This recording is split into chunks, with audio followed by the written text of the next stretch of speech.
Hello, welcome to this video. Thanks for checking out my channel. My name is Allie with A. Marie Speaks. It is June 8th, 2026 at 8:30 in my morning.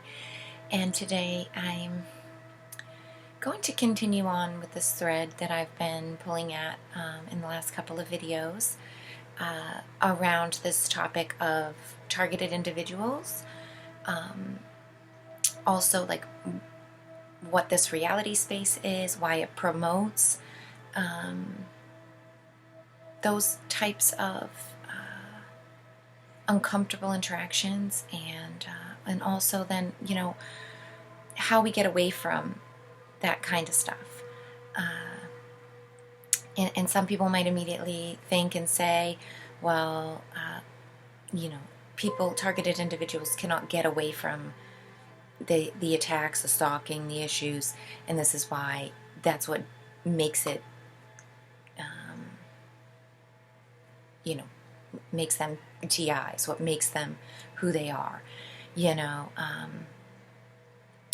And I've talked about this before in the other videos prior to this, so if you haven't seen those, I'll put links in the description.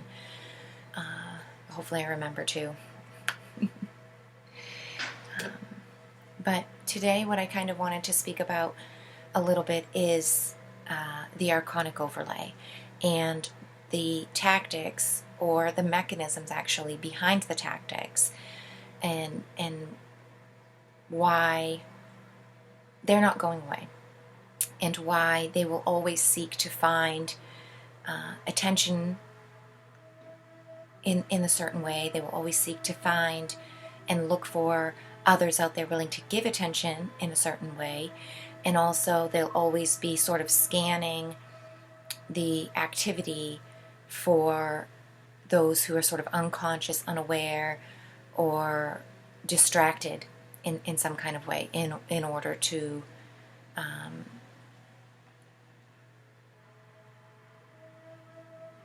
you know, they see that as a kind of prey. You know, they see it as easily obtainable energy. So that's never going to go away, because negative systems in themselves, that's a part of their bylaws. You know, that they have to have more energy, they have to have more attention, they have to have more of everything in order to keep the system going. And so a leg they stand on is, you know, the incorporation of more. So that's why I really think that it's important, and I mostly focus on how do we not engage with that? How do we unentangle ourselves if we're already engaged in it? And how do we find good, correct systems for ourselves so that we can operate in organic design with positive productivity in mind? And then those, we won't look like prey. We will look very threatening to their systems and to their laws, and they will not want to encounter us in that kind of way. So, yeah, welcome. Thanks for listening.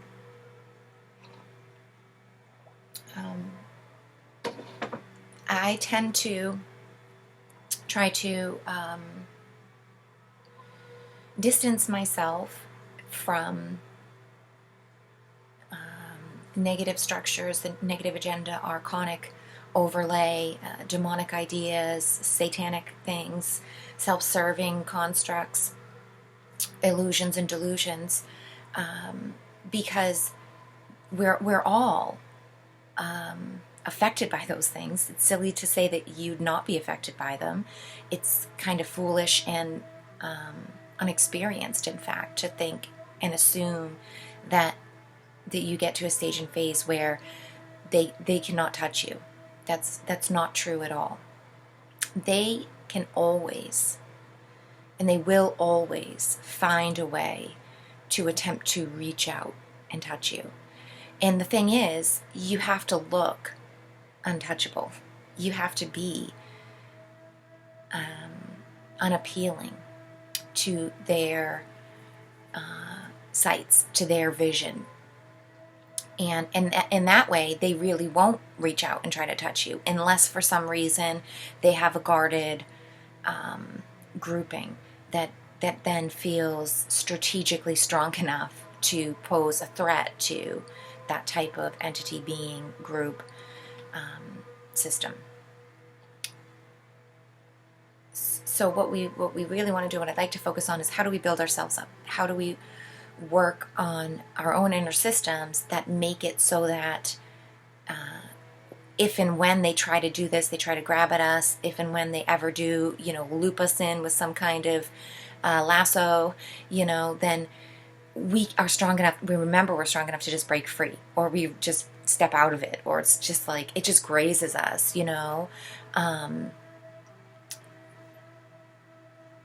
that's the best way to learn to be, because it's, like I said, it's always going to happen. It's always going to be sort of a testing ground. That's what this makeup is. And I don't mean always as in generations from now. I'm just speaking about always in our lifetime, and the experience of the world that we are currently a part of. That is pretty much a given.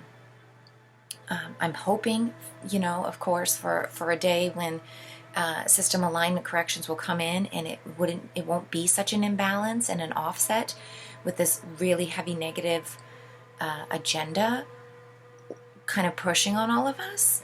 I'm as hopeful, and as I know God promised that will come to us at some point, but in the here and the now, in the moments, that it's best for us to learn how to anchor into that and call that towards us even more by embodying it, by believing in it, by stepping into it, and creating as much likeness towards that as we can, and really embody the true laws of service to the whole, to all, and that looks like the golden rule.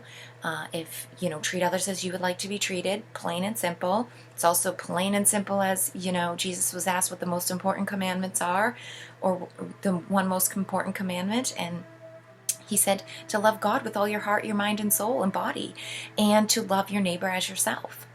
And that covers all bases. That's the core. That aligns every single law, and every law has to edit itself against that. It has to weigh itself against that core belief. And if it's in opposition, if it's not being pulled towards it, if it's pushing away from it for some kind of reason, we need to really assess that and look at that within our own self, within the structure, the system, with the level of consciousness, awareness that's in control of the system.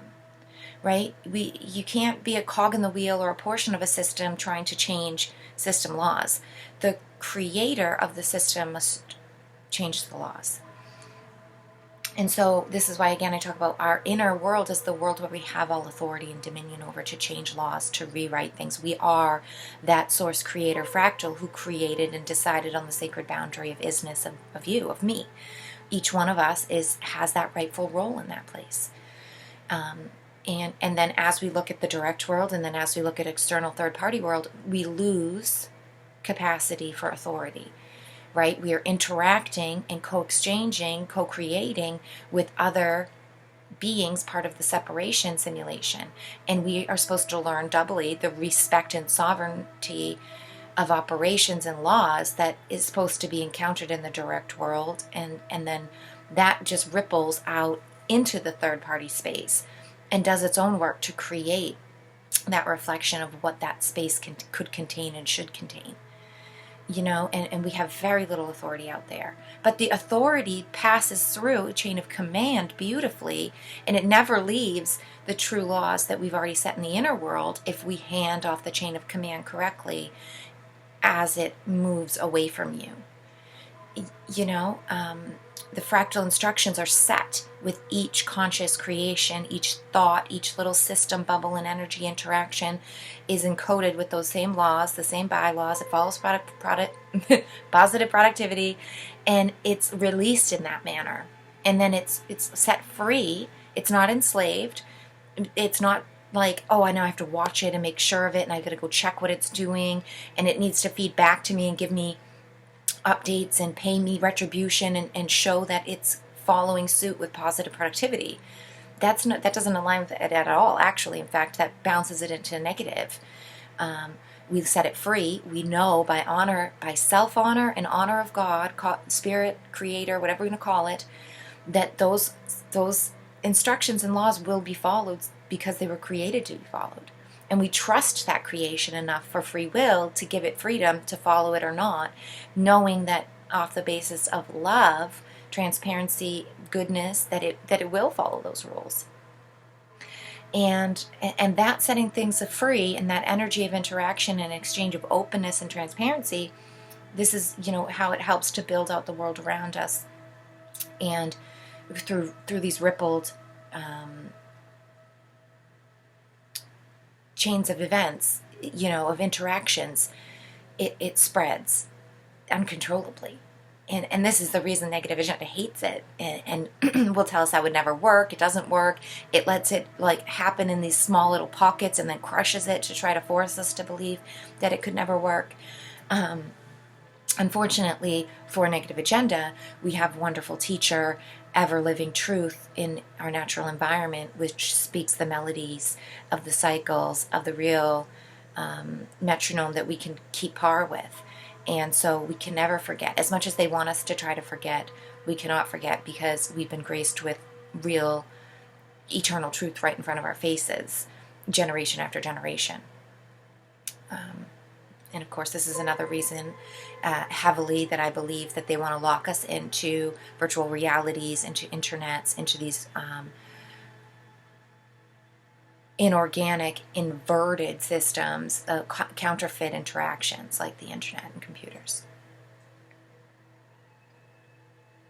Because then they have their control mechanisms, then they have surveillance, and they have observation, then they can really do all their algorithmic organizing that gives them their little pat on the back. That's their false sense of external confirmation that they're making something happen, that they're controlling something, that they are the gods of this world. It's again, if once you start to align with true truth and you get into a space of communion with Creator, it's laughable as the ridiculousness that it sounds, and it is, and it's like it gets you nowhere.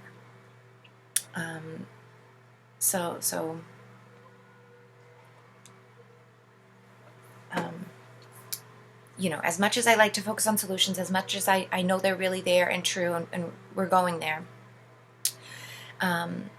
it doesn't, negate the fact of the matter right now in what we see with, highly negatively polarized issues, systems, people, here in this world.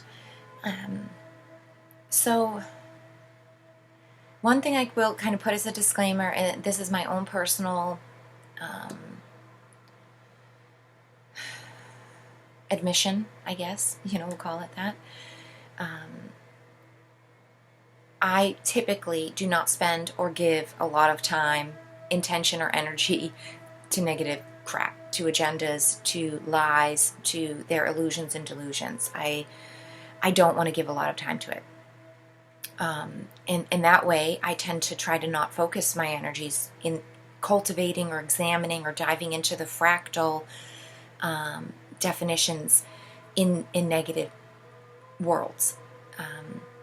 One reason being, first main reason, is a respect of my own balance and energy, because like I said, they can touch you, they can get at you, and it isn't that you're untouchable, it isn't that nothing ever is going to faze you. It's the strength of the balancing, the strength of the light that you've already cultivated, that you keep within your heart center, that this eternal 0 point of the toroidal is activated really well so that it can catch and alchemize, shift and change, dilute or dissolve the negative touching, the negative interactions, the poking, the lines, and all of these other manners that they attempt to get us into. And it takes energy. It takes a working of self here. And this is my admission. I know where I am at with my levels of capacity and how good my balancing work and practice is, that I don't want to interact with that too much, because I'm not that strong. Point blank. I know my strengths and weaknesses. I honor my own self and my own capacities and my walk and my journey and where I'm at enough transparently to say that I cannot dive into that stuff day after day after day all the time without tainting, and throwing my whole system off balance.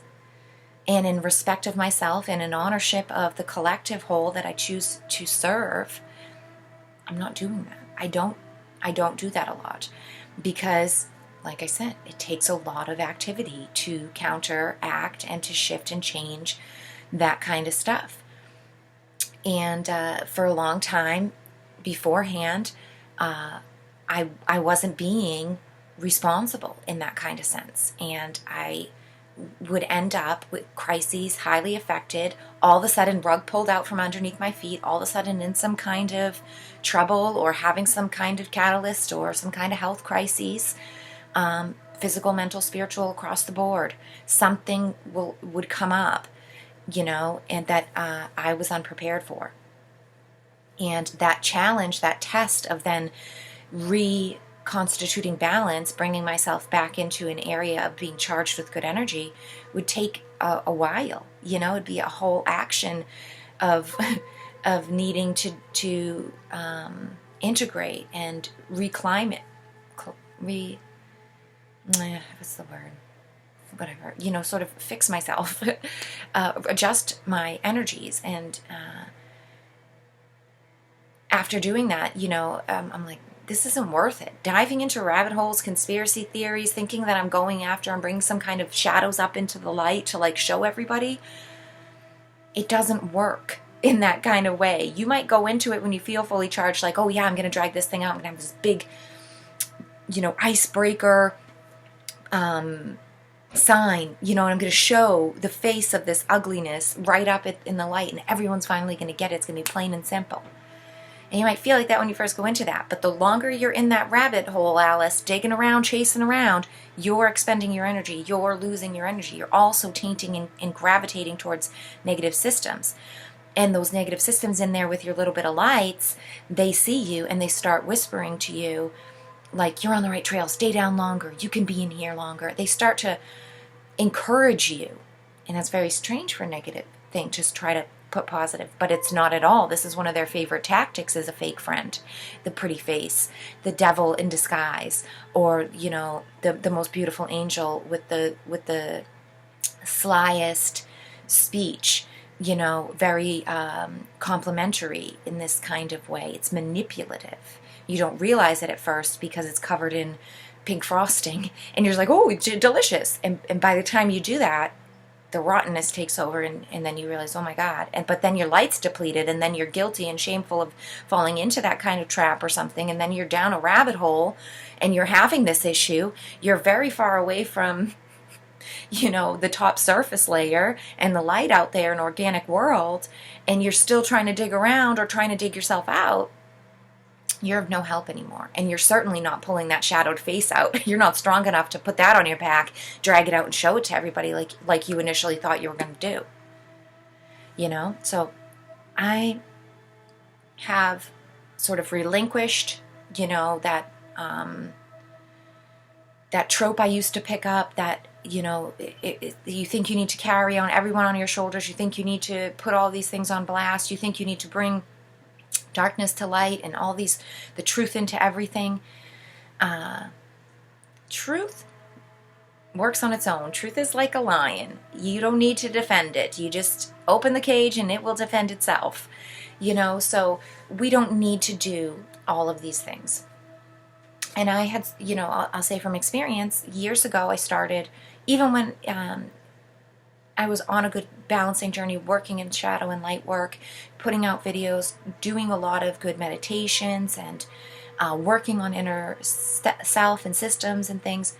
I attempted thinking, oh yeah, I'm definitely going to be able to do this entire series on the negative agenda. And I started to build a timeline of the archons. I started to really weave through our history and start to talk about and show and bring up all of these different influences of where the archons are wearing a mask of a certain culture, group, or target in a timeline.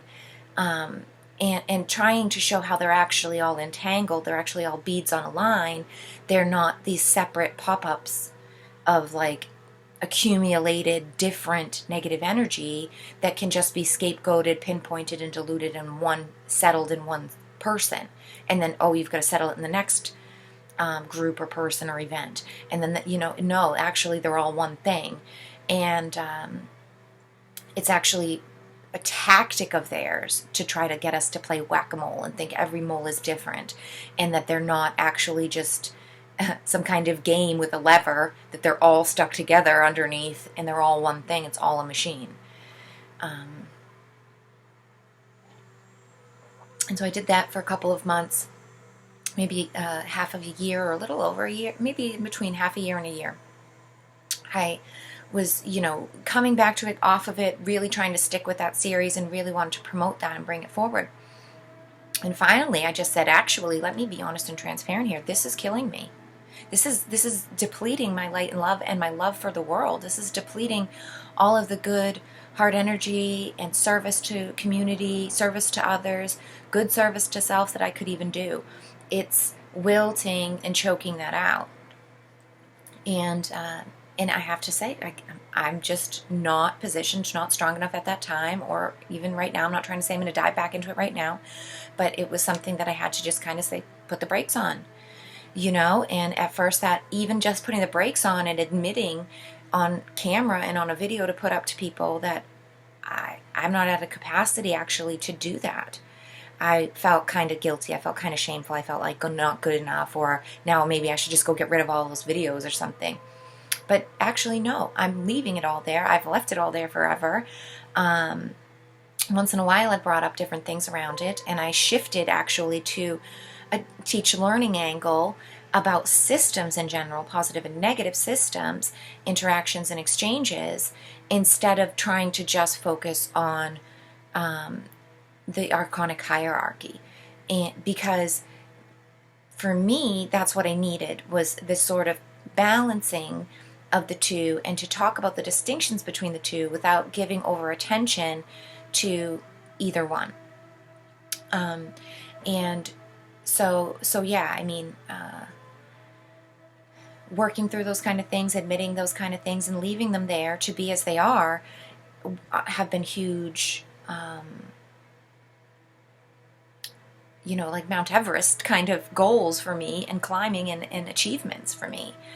And I hope by sharing that kind of stuff here that others will start to see it that way as well too, because we have great people. We have so many good, smart, intelligent, awake individuals who just need this kind of message, who just need to reconnect with the heart and open it up and work towards positive productivity, and just get out of the whole show, and we'll all build on the grass outside together, and we're doing great things out here. There's tons of us out here, doing their own thing, doing things together, and we'll all find organically what we're meant to do in the real world once we get out of their puppet shows and we get off the side shows that are all on the pavement out front, but we can't do that. You can't get out of the show, and you can't get away from the side shows when you're in a state that we have to put ourselves in when we're dealing with lies, when we're dealing with negativities, because you have to put armor on. You've got to guard your heart. You've got to harden your heart in order to look at hard things, in order to accept that bad things are happening, in order to attempt to want to combat them. This is the other thing that doesn't work. You can't fight fire with them. They just are going to benefit from that at the end of the day. No matter what way you think that you're coming at them, you're feeding their underground storage facility. You're putting coins into the machine of the whack-a-mole. Every time you think I'm whacking that mole, I've got the highest score of the most moles whacked. You're putting quarters into that machine every single time. The archons don't give a shit, excuse my language, but they don't care about each mole. They mean nothing to them. They will put a new rubber mole up. They will build a new one. They've got a 3D printer to build 1 million moles. It doesn't matter how much you bang on any one of them or how much you break them, because the machine underneath is the thing that's lifting it up, is the thing that's moving, is the thing that's being fed by every quarter that you put into it in order to interact with it. That machine is something much different. It needs to be worked at differently. It has to be taken apart and disengaged with much differently than trying to win the game of whack-a-mole. Literally, you know. It's a bit like, it gets me a little ranty, it gets me a little aggravated when I speak about these things, because I know for a fact that I was trapped in these kind of things. And I thought I was super empowered. I thought I was doing great work. I thought I was very strong. And I was very wrong. You know, and in fact, this way, I'm much stronger. This transparent, open heart, you know, not afraid to be wrong, not afraid to have done something incorrect, not afraid to look for harmonious solutions, not afraid to actually try to kill them with kindness, you know, is, you know, it's much more beneficial for all of us to understand this makeup.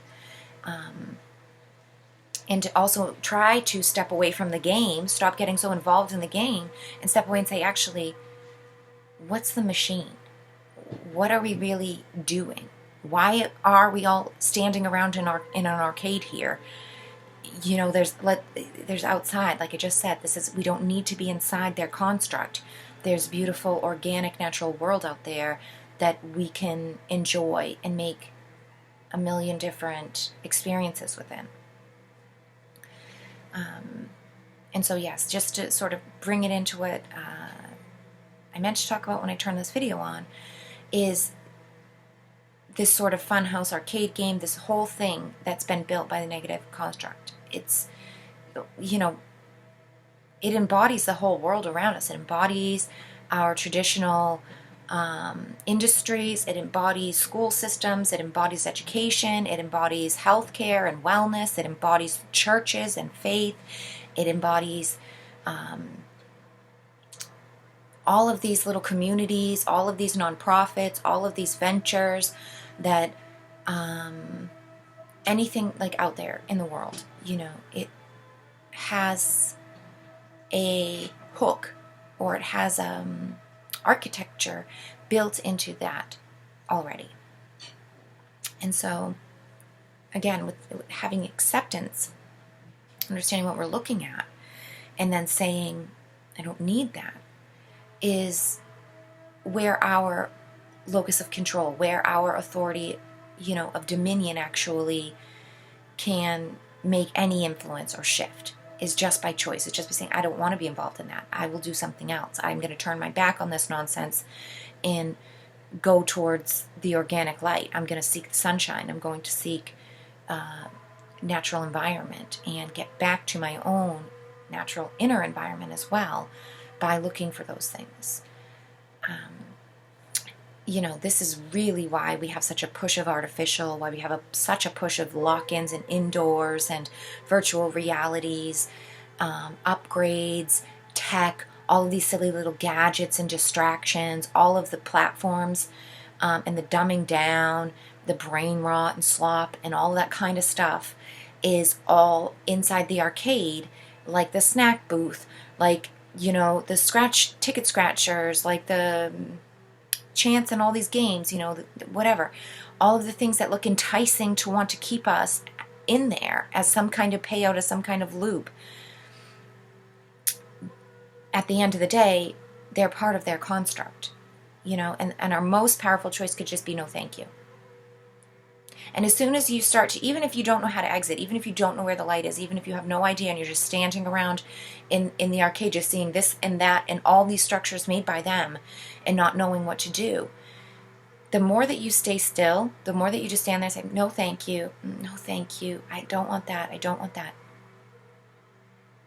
Naturally, those ushers, something, you know, is going to shift. Either that you're going to be rebutted and they're going to remind you where that exit is and push you near it to try to push you away from all the other people who are enjoying their time or you know, really wrapped up in the time that they're experiencing.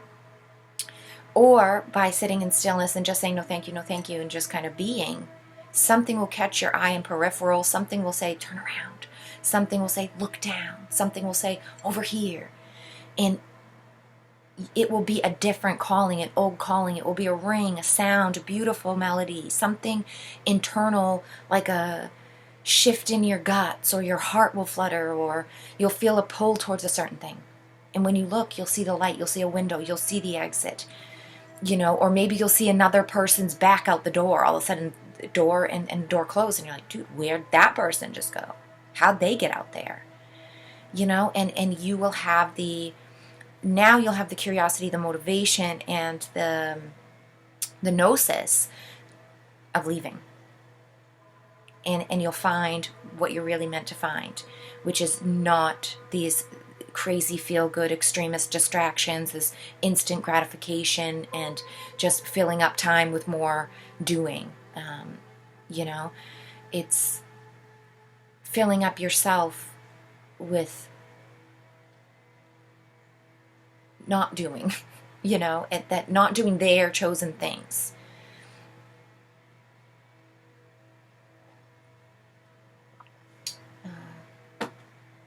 Anyways,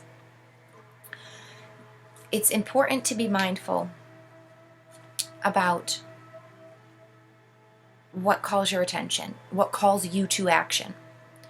These sort of knee-jerk reactions, instinctual responses, your first thoughts that come into mind, or what jumps into your throat like you just want to say, and learning to, as the role of the observer, to call in the referee and to say, wait a second on that, throw a flag on that, nah, we don't really mean that,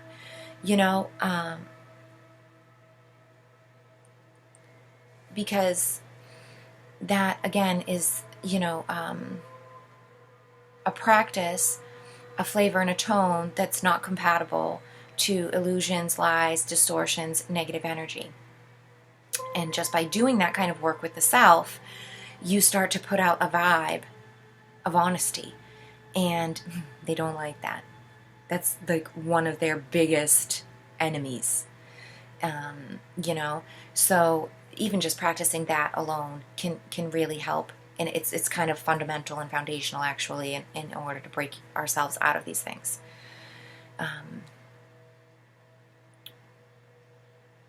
Because it's, like I said, it's up to us. If we believe that our light is strong enough, if we stand in it and own it, then nothing can ever break that. Because it's intangible. This world here is about tangibility, it's about material manifestation, it's about form. And so the secret, we should understand, the rule of opposites, is one of the best clinchers in this kind of world, to understand what sort of exoteric, esoteric line is about. They play a double sword here. That's what the whole hidden world is about. That's what symbology is all about. It tells itself out in a frontward way, but yet there's also this like underbelly of a meaning, and it's in the tightrope walk of knowing both, to where you could ever use that sword, to where you could ever make the walk or understand what's really going on. So understanding that at our weakest, we are strongest, and understanding that in this sort of compromised position that we seem to put ourselves in, by being open-hearted, by being honest, by being meek, by being caring, by being loving and forgiving, it actually makes us untouchable to the negative agenda, because the negative agendas only care, first and foremost, its outlier care is this material manifested world. And the only strong arm that they have is threatening pain, uncomfortability, death, to be washed out of the mind of God forever, to be forgotten, is their kind of like rallying around banner. And the thing they think that they stab everybody with, the thing they think that they're like, that's their strong arm, that's their only threat. And when we realize that physical body actually is meant to die, this world is meant to pass away, this is an ever-changing, ever-evolving exploration of manyness that's deeply seated by something much deeper, stronger, and intangible to the manifested world, then it kind of becomes like, you can't hurt me. Whatever you think that you're going to do to me, whatever threat you think you have to me, doesn't bother me because it's not real. Yeah, it might be in this world, in your chosen pigeonholed world, it might seem very real, but after that, before that, the in-between space doesn't touch there. It isn't real. There's something more real within us that lasts outside of us, that belongs to source creation, that they are just as much a part of as we are. And so, they cannot do anything to taint or hurt that. And in fact, we should really welcome them to take things to extremes, to attempt to force and pressure in these really abusive ways, because that's more of pulling the wool off of people's eyes, or the veil off of people's eyes, than any other tactics. Because most people, if something straight away has harmful consequences, if something straight away comes up for an open attack, then you know what you're up against. You don't want that. You know how to counter it. And they don't want direct combat. They want like a sly underneath kind of guaranteed win. They don't want a head-to-head, have to fight it out or have to have the judges decide. Because they already know they're in an improper, incorrect position to start with. And the worst thing that could happen to them is if we all just started, yep, do it, behead us, go ahead, that's it. Because by offering up life in that kind of way, this mortal life, by offering up this mortal body in that way, in this created space of the physical world, what happens when you die for truth? What happens when you give your life for Christ? What happens when you value your time, your energy, and your cord connection to God's source creator before and after more than you even value this stupid here and now? You light up. There is a bubble burst of energy that happens when life is taken in that kind of way, when life is offered in that kind of way. And it spreads like mold spores. It spreads like yeast spores. It spreads like pollen. It spreads in such an organic way of osmosis out to the whole collective that they can't control. They cannot control it, and it's very dangerous to them. It's one of the most dangerous things that anyone can do, actually. Which is another reason why I think Jesus is such a figure, is such a role model and example, because he did just that.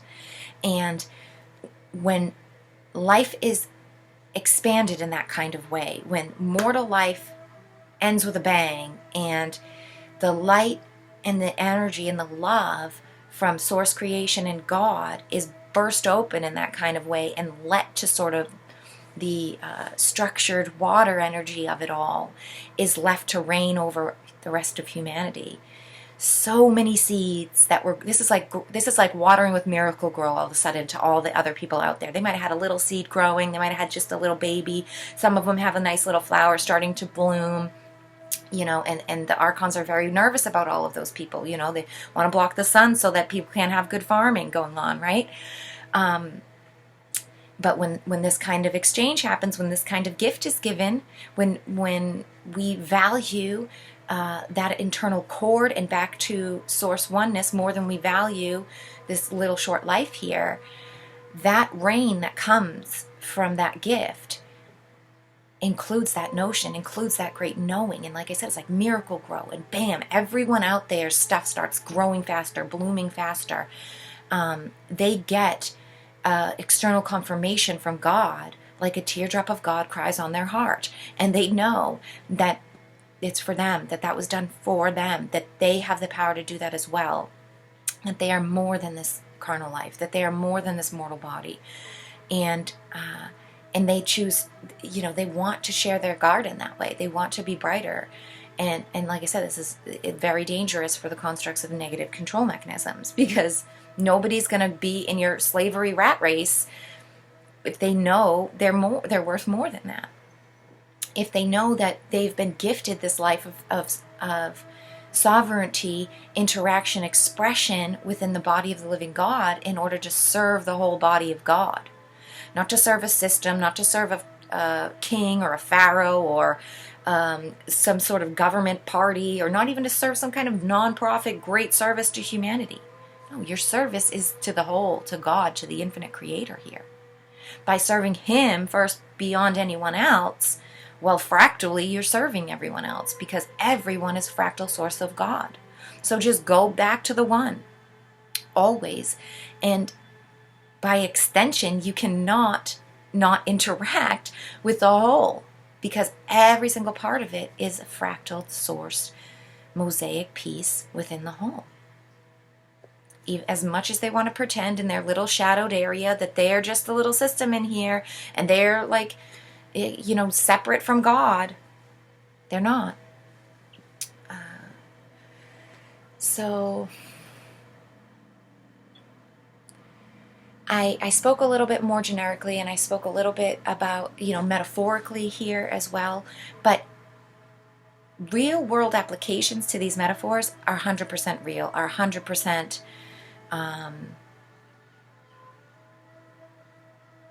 workable and relatable. And we need to be very, very mindful about what we're doing right now, because the threshold that we're at with the integrations of negative technology is a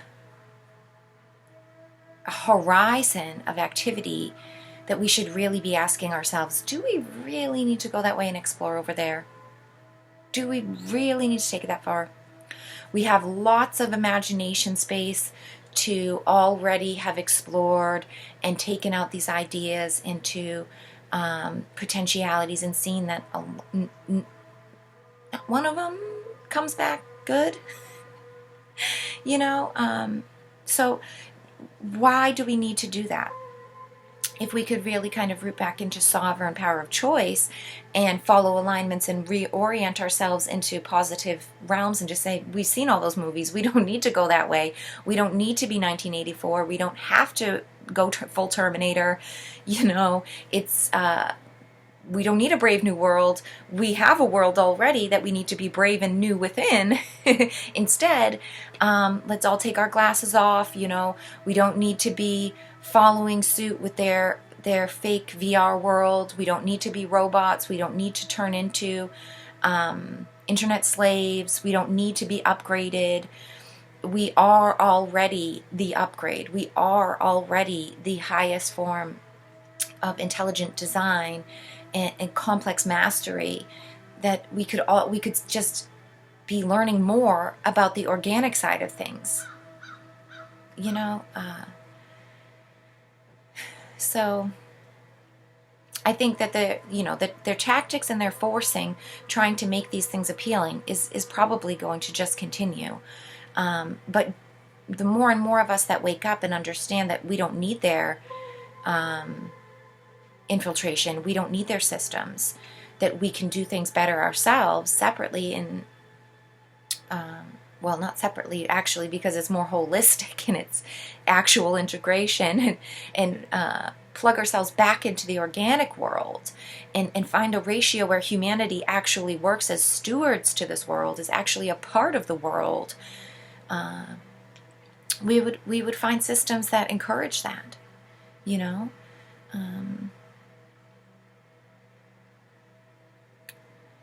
So yeah,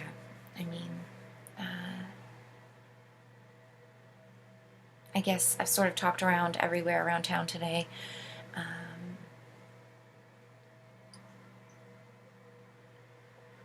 I think I'll probably leave it there. I really want to be able to sort of hit the nail on the head, but as much as I think about doing that and just saying things, again, it kind of comes to me like that seems to be just a way to feed negativities, to get a way to people to want to jump down rabbit holes, running after these kinds of things, or trying to chop down flock cameras and go fight data centers and do all of these kind of fall right into the traps of the ways that they think would dismantle the systems, fight against the systems.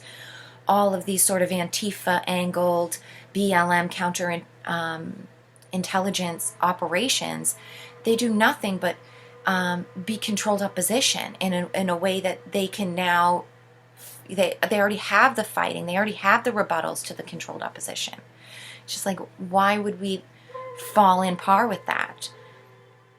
If they want you to go do that, if there's a promotion in the world, if we're seeing videos, clickbaity, trendy, viral anything videos, it's not organic.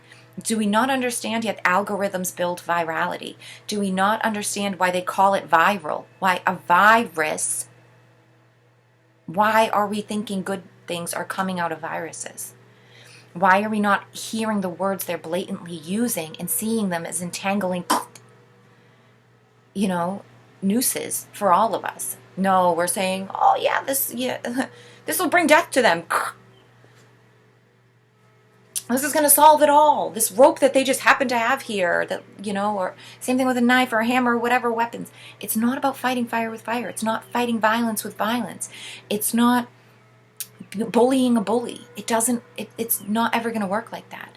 And in fact, when they're promoting you to do things like that, when things like that are coming up on feeds, when it seems like they're making waves in a way.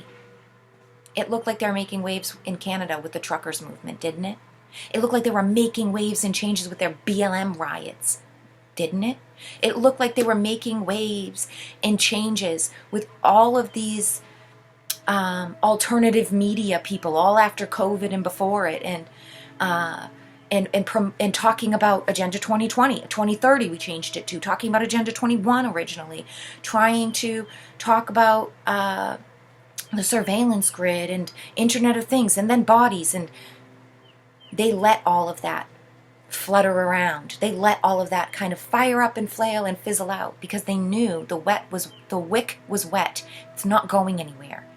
They knew they were right behind with a fire extinguisher. And all it was going to do was deplete spirit to not want to do that again. All it was going to do is to all the poor me's, to all the victims, to all the really negatively aligned, it'll never work out types, hope is dead, God is dead types. All it's going to do is cement them into their beliefs on that, and hopefully draw others who might have had a spark of truth, who might have had a spark of real faith or God, goodness or happiness. It's going to just fizzle them out, because it's going to be like external proof that it never works, external proof it wasn't meant to work, that they are lost, that they are forgotten, that God cannot see this, that evil can win, that look, it did win, it does win, good just isn't good enough. And none of it's true. But the truth fact is, if we start to actually look at why they allow this certain mole in the whack-a-mole game to get stuck there and just always be up, so you could just get point after point after point at playing it. It's not broken. They know that is there. So don't ever fool yourself that it's a mechanism break in there. Now, oh, their machine must be breaking down. Oh, they're actually breaking down. No. Those things are integral to keeping attention. Those things are integral to them fulfilling more of their little takeaway game of just inching and grabbing one more centimeter, one more millimeter. And I'll say it from now. Everyone's trying to fight and be super up in arms about privacy, about data centers, about them spying on us, and all of this. And it's irrelevant. It's not important, actually, at the end of the day.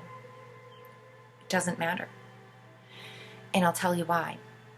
Because the infrastructure was already built.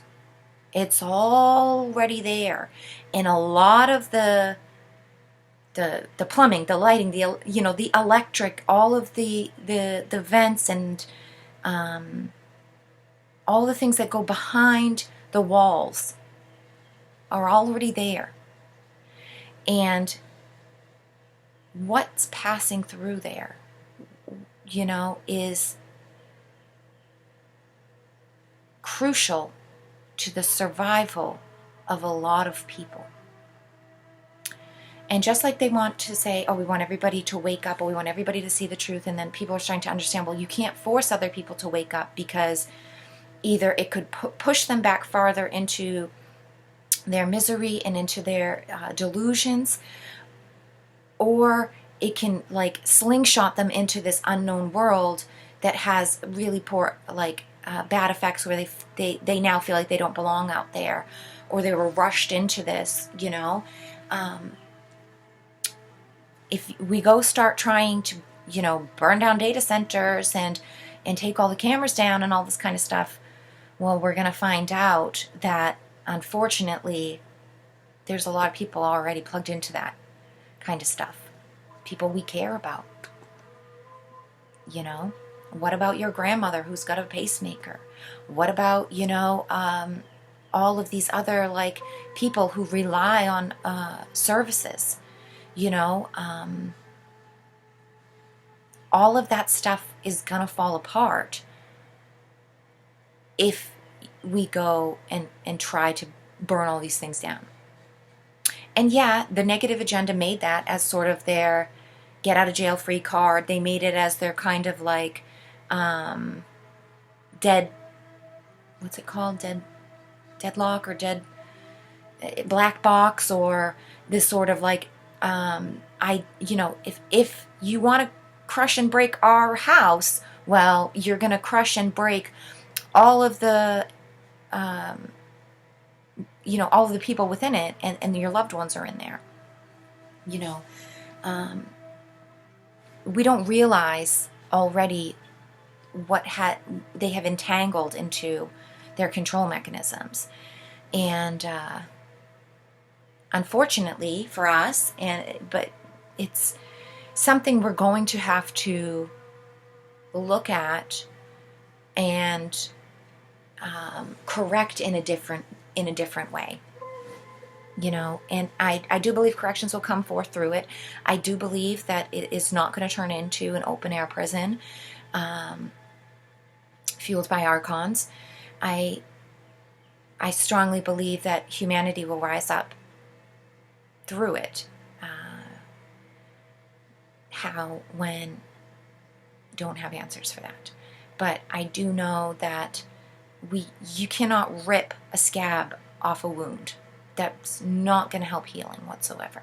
The scab's ugly, it's uncomfortable, it can be itchy, but you cannot just go and rip it off. Same thing. Even if it's infection, you have to leave that wound open and purge the infection out. But the wound is still there. So we have to be willing, honest, to look at ugly things, to look at gross things. We have to be willing to get messy and really honor, the truth of what needs to take place. It's not a Band-Aid fix. It's not a quick fix. It's not going to be just take the cameras down and you're done. And in fact, like I said before, if we were like, watch us all you want, bro, there's nothing you're taking from me. The energy and the atmosphere would be a lot different. So hopefully we're not going to fall too much into their sort of counterintelligent movements, and we won't turn into easily defeatable enemies on their side, although there's a huge push for that. So I really, like I mentioned before, there's a lot of good people. There's so many good folks who are, in the mines, thinking they're digging these rabbit holes, thinking they're getting down to the bottom of the nastiness, thinking that they're, going to find what's in their tunnels, that they're going to find the monsters underneath, that they're going to get into these underground facilities. And but what's the purpose at the end of the day again? What, to just say we know they're there, now we have confirmation that they're there? We don't need it. We already know they're there. You know, by doing a dance around with them, we're doing nothing but extending out their time.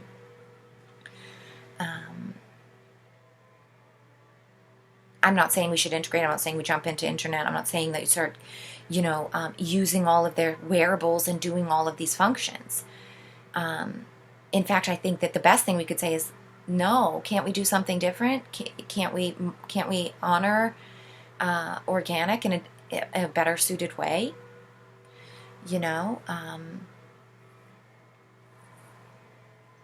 But again, mass noncompliance is always the solution, but it's also the hardest to choreograph. But the best way to ensure that everyone knows the dance, that everyone understands that their dancer in this choreographed idea, is to open the heart, is to get heart-centered, is to do good work for yourself, and to realign with those things that light you up and those things that you're meant here to do, as much as possible. Because that's really where the dance comes from. We all already know the steps, actually. They're just under layers and layers of other things. But when we spend time alone, we are able to pull those layers out and remember those core instructions. And then we can really all move in a synchronized way without even needing to pay attention, without even needing to look at that person or see what anybody else is doing, because we'll feel and we know the steps. I hope that we'll get there. I think we will. Meaning to say, I think our best case scenarios are, to pull away from things as much as we can. Yes, we need tech, but we should be using tech. Tech should never use us. And this is, we've flip-flopped this whole game. And it's just not good. It's highly promoted in the Matrix. It's highly promoted by all of the sort of systematic people who promote things, all the way from those who have an influence on the youngest generations, like the Mr. Beast types, all the way through this older people who have an influence like Elon Musk types, all the way out into having an influence to the older folks like Bill Gates. They have these personas pushing propaganda in every facet, because they really have to catch everybody in this in order for them to work in the way that they want it to work. So hope set that it doesn't. I know for me it's not going to.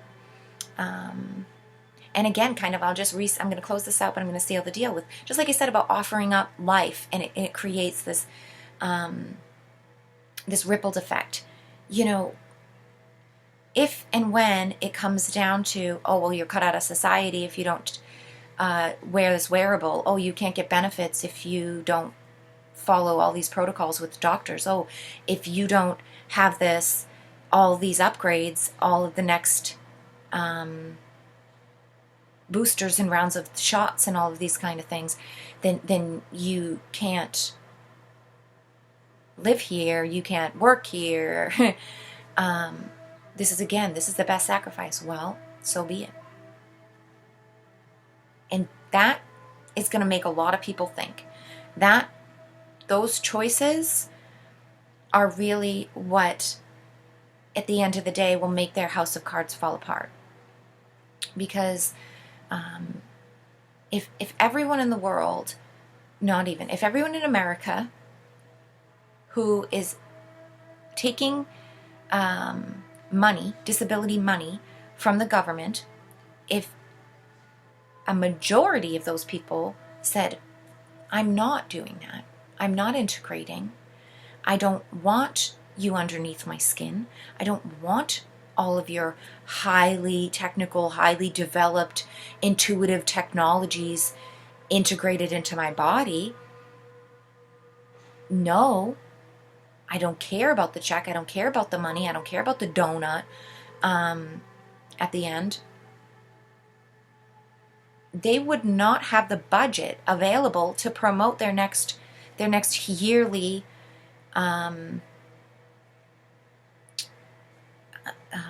delegation of money, and to the government, to the bureaucrats, to their system, they have to have proof that they need this budget, that they need this money, that they need these services, that there's this many people, and so we'll delegate out this chunk of cash to this section. If all of a sudden everybody was like, no, bye, no, I'll struggle, I'll starve to death, I'll just die, thank you, there would be an uproar, there would be a huge shift, there would be an outcry, and even from the negative bureaucrats, because they don't want their stock to just deplete like that. They cannot have every cattle just lay over. We can play their game against them in a much more valuable way if we'd start to value our soul, our sovereignty, and our gift and service to the whole collective of life as to what it really is. If we start to play the real game instead of playing their false checkers game or chess whenever they think they're going to take it up a notch and fool where they're playing chess, not checkers. I'm not playing any of those created games. I'm sorry. I'm not playing a game inside the simulation. I'm playing main simulation here. And that's source to whole. That's God honoring. That's bigger than anything that you could imagine. And I will gladly, at any moment, give my last breath, give my last heartbeat to that cause at all times, any times, ready for it at any moment.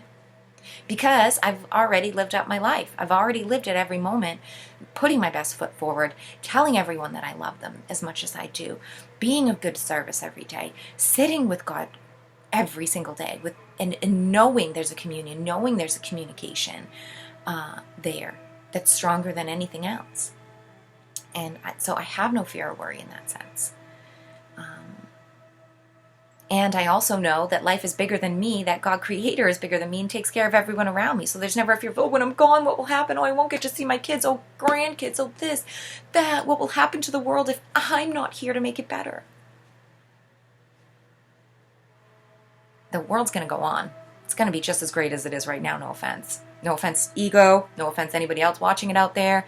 No offense, Mother Teresa, any of these people who were told are so great, made big changes in the world. We're still here. Guess what? People are still doing good things. They're still feeding the poor. They're still out praying on the sick people. There's still 150 million nuns and nurses and mothers out there doing that role. You weren't that special. None of us are. Shocker. Here. We're all just special in one way, and that's because we're fractal source of Creator. And when we remember that and we give it all back to God, we give the honor to where it really belongs, there's not much left. And again, this is how their tactics become foolish, is how upgrades mean nothing, keeping up with the Joneses don't mean shit. It's not about anything of this earthly, silly, material place, in fact. So yeah. That's my battle cry. That's my rallying for all of us heart-centered people who care to want to try to operate in positive productivity and want to seek our highest good and move towards that, anchor in that heaven space and bring it to earth. This is how we do it, in a really open, transparent, carefree way, in a way that says, I'm sorry, I don't care about Shadowland Delusions, hellscape world, and I don't care whether it stays or goes, because it's not real. It's a shadow as the clouds pass by. I know that the sunny day is coming back. I know the beautiful blue sky will be here. So why am I going to sit here and pout and cry, scream at the clouds? I'm not going to.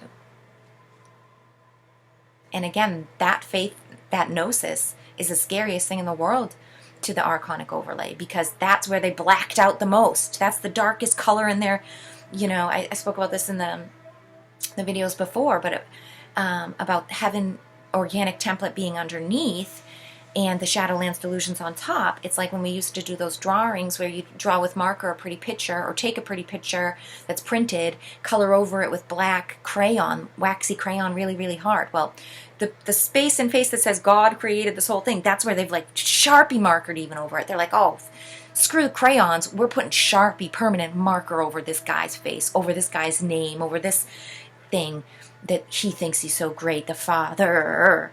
Scratch it out. Never again. Guess what? Still there. Still under there. And that's your right to scribble on his face as much as you'd want to. Go for it. He's still your father. He's still there. He still loves you. Oh. And I think he gets a little joke out of it. I think he gets a little, right on, bro. Scribble on that face as much as you need to. Tear up the piece of paper if you need to. Burn it to nothingness in ashes if you think you need to. My love, my magic, my truth is so real. It's so out of this world, bro, that it's still there. It's still going to rise up. Still seen. You're still going to look over there and see that it's still there. You did nothing to it. And that's the exploration of manyness. That's the separation simulation fueled by God's source creator the son has hopped into. Father's like, go for it, son. Take it as far as you need to, because I'm going to still be here.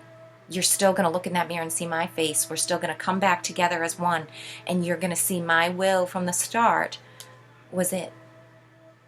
So right on. Take as long as you need to. I want you to take as long as you need to. Because that will show you even more, just like I spoke about at the start of this, the weakness is the strength. It shows us even more how right, how organic, how honest and true and everlasting and eternal that love, that picture, that word is. So yeah, that's my talk for today. Thanks for listening to me for over an hour. If you did, I appreciate your energy, your attention so much. Thank you for your contributions to our collective. We wouldn't be the same without you. Thanks so much for witnessing mine, and I'll catch you next time.